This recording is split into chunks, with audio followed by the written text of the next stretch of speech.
Parasite party పరిధి దాటి మాట్లాడుతోందా? పరాన్న జీవికి పక్క రాష్ట్రాలతో పనేంటి? పవన్ అహంకారంపై టీడీపీ లోపల రగిలిపోతోందా? జనసేన ఆవిర్భావ సభ తరువాత ప్రధానంగా వినిపిస్తున్న ప్రశ్నలివి. అసలు కృతజ్ఞతకి తేడా ఏంటో ఈ సభ ద్వారా కొణిదెల బ్రదర్స్ ప్రూవ్ చేశారా?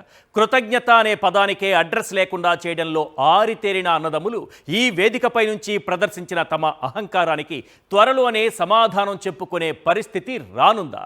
తేల్చేద్దాం. గన్ షాట్గా ఇక సెకండ్ టాపిక్.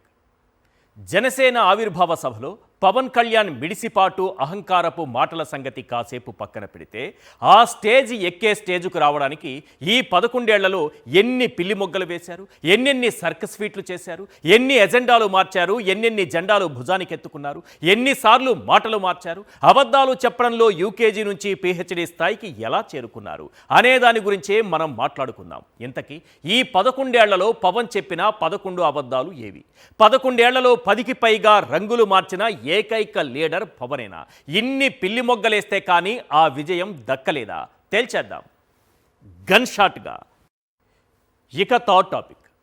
4 రోజుల క్రితం మేడం సార్ మేడం అంతే అంటూ ఆంధ్రజ్యోతి మెయిన్ పేజీలో ఒక వార్త వచ్చింది. ఏపీలో ఉన్నతాధికారుల భార్యామణులు స్టార్ హోటళ్లలో దర్జాగా కౌంటర్లు ఓపెన్ చేశారనేది దాని సారాంశం. ఆ ఉన్నతాధికారి అపాయింట్మెంట్ కావాలంటే ఒక రేటు, సంతకం కావాలంటే మరో రేటు, విధిగా న్యాయంగా ఆ ఉన్నతాధికారి చేయాల్సిన పని చేయాలన్నా దానికి ఇంకో రేటు అంటూ రాసుకొచ్చింది. కూటమి ప్రభుత్వంలో అవినీతి కొత్త పుంతలు తొక్కుతోందని బాధాతప్త హృదయంతో రాధాకృష్ణ గారు ఈ వార్తను రాసుకొచ్చారు. టీడీపీ అధికార పత్రికే ఇలా రాసిందంటే ఏ రేంజ్లో అవినీతి దందా నడుస్తోందో అర్థం చేసుకోవచ్చు.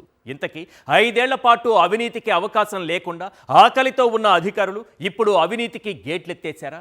వాలంటీర్ సచివాలయ వ్యవస్థలను నాశనం చేసి ఇప్పుడెందుకీ శుద్ధపూస వార్తలు?